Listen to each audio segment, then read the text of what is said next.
I was laying in bed last night and I was getting ready to go to sleep. And we all have our usual tendency as far as like what we do before we go to bed, right? Like most of us go check on our phones a few times. And anyways, as I was closing my eyes, I was for some haphazardly waiting for my cat to jump onto the bed because that's what he normally does, right? So basically what happened is every time I go to bed before, I get ready to lay down, getting comfortable, and my cat would immediately jump on the bed, kind of just get ready to, nestle in as well, like kind of just. I didn't have that yesterday. It was kind of an awkward feeling actually. Like I guess, and like if you haven't seen my video, just this past Tuesday on the 17th of March, like I had to put my cat down, and for whatever reason, and it finally hit me yesterday that I realized my cat had passed away, which is it's I know it's weird, right, saying that, but like it was just really hard on me to just all of a sudden realize that he's no longer there. Yeah, and it kind of hit me yesterday, realizing that that ritual is gone. He's no longer gonna come, and it made me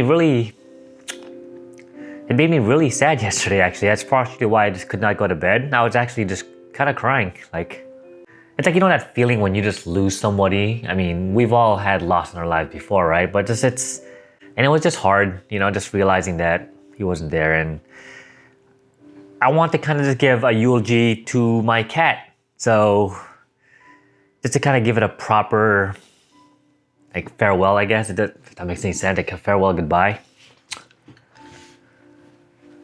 So, all right, so here it goes. I remember when I first went by the animal shelter to go look for a new cat because I had previously lost my old one. And when I first saw you, you were just laying so hidden behind the corner of like one single cage. You were so scared, you were terrified, you were just like shrugged off, but there was something about your pudgy little face that I just loved. So I asked the volunteer or the worker at the animal shelter, like, hey, can I take a look I want to see you, I want to play with you. And the guy's like, oh, this is the best cat we have here so far. I'm like, oh, why is that? Like, why? You tell me about it. He's like, oh, basically if you pick him up, he's just gonna lay there and not move and just let you hold him. I'm like, really? That's fantastic. So, like, let me try. Do you mind if I try? And, the minute I held you, I knew that this was it. Like, you were the one I'm gonna take home. So I paid for all the dues, paid for all the fees, took you home, let you out of the cage, and the first thing that happened was you went underneath the bed in one of our guest rooms, and you didn't come out for almost a week. I remember being so scared because you had not moved from your original spot. And I was afraid that you weren't urinating, you weren't peeing, you weren't drinking, you weren't eating. I made sure to crawl underneath the bed, stick some food underneath, make sure you have something to drink so for whenever you're ready to come out. Sure enough, after about a week, you kind of got used to just the environment and you started coming out and being more playful, and just over time you got used to it,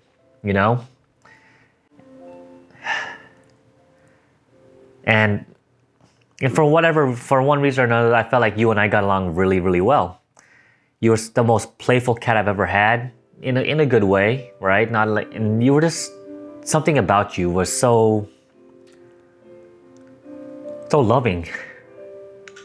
Like, you never complained about anything, and you were just always there. You're always the cuddling type of cat, like if I picked you up again, you would just let me hold you. You let me squeeze you, and you'd come on my lap and you just sit there being a good lap cat. And every time we went to bed, our usual ritual, you'd come after a few minutes, you lay next to me or lay next to my side, and you just let me pet you, and you kept me comfortable, And I remember this one time you ended up getting lost.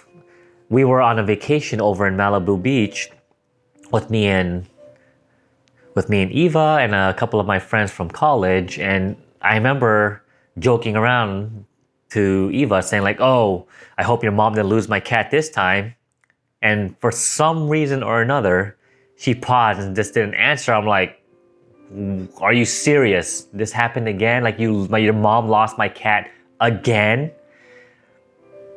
I was freaking out, I was panicking, I was worried. Like, I didn't know what to do. So we left early, went back home, and sure enough, you were gone.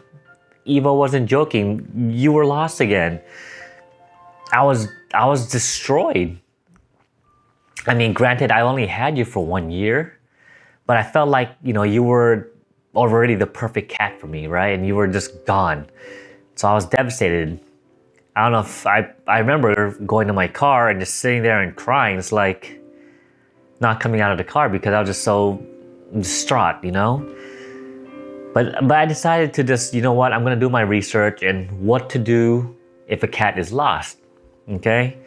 Sure enough, I found out that, cats generally try to stay within the same area. So granted, I tried to do that. So 3 days after your initial disappearance, I asked my neighbors, like, hey, do you mind if I check your garage? I mind if I check your garage? I made sure to have treats in hand just to make sure. After about a block away, I heard a faint meowing coming from you. You were like, you're scared, meow. You were hiding in a tree, basically about 6 feet high from where I am, so I could pretty much reach and grab you. And sure enough, I did grab you, but you were so scared, you were so fussing, you somehow managed to get out of my arms and you ran to the next bush across the street. But at least I found you, at least I knew you were safe. I grabbed you, found you, took you home, and that is that. And since then, I've pretty much made sure to never lose you out of my sight and just kept you safe, And we also brought you to Michigan. We brought the whole family to Michigan, right? You, Pika, and your sister Mimi.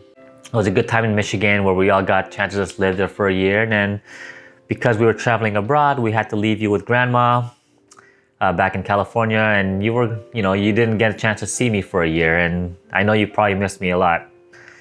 So obviously we moved around, and coming to Seattle was kind of the final home, right? I know in 2017 we lost your brother. I had to put him down. He just wasn't doing too well either. So it was just you, me, and Eva at the time, and Mimi.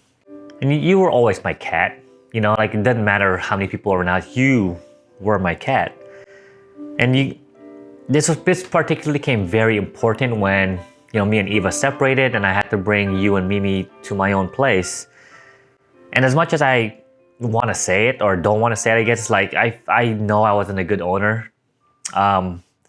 During that year that I was just living by myself because, I was so preoccupied with just what I needed to do and what I needed to focus on myself to ensure that I got better, that I felt really, really bad that I was neglecting you and your sister.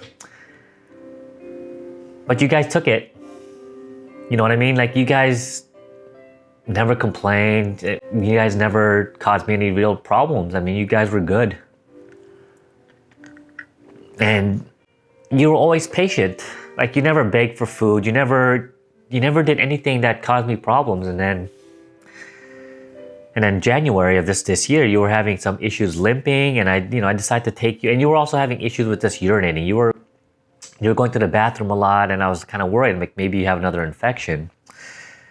So sure enough, that I took you to the hospital or doctor's office and get you checked out.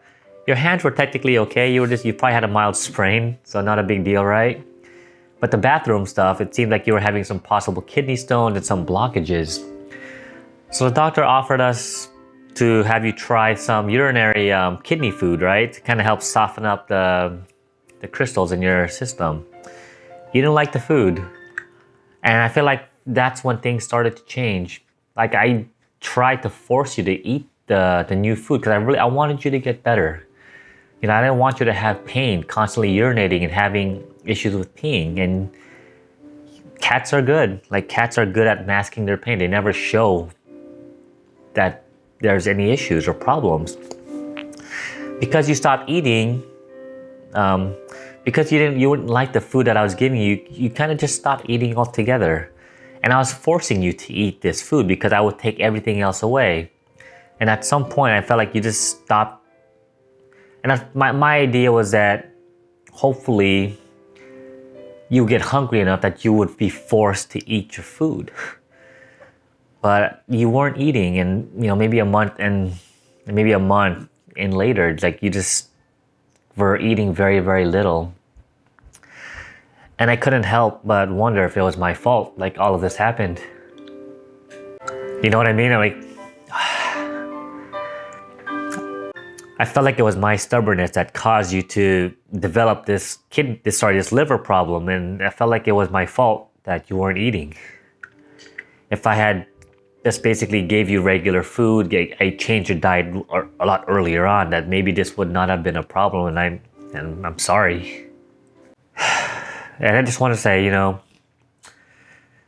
I did my best. I'm sorry if it was my fault or not. I'm sorry. And I wanna let you know that you and your sister really really helped me out as far as getting through 2019, because what I was going through. It was just hard for me. And now that you're gone, I feel like your sister is soon to follow, not too long from now. She's getting old as well. And yeah, it's lonely without you here. I miss your friendly. I miss petting you. I just miss you. Anyways, I know you're not suffering anymore. I know hopefully you're a lot better. Well, coming from a guy who doesn't believe in death, right? Or the afterlife. I know at least your body is not suffering anymore. And I just want to let you know that you were a good boy. Like, you were one of the best cats I've ever had, and just your presence always made me happy. Just your friendly nature, your cuteness, just everything about you. It's I'm gonna miss you, buddy. I'm gonna miss you. So, and I just want to say, yeah, just thanks for being a good boy. And I'll see you. I guess I'll see you when I see you. Yeah, or yeah, I guess.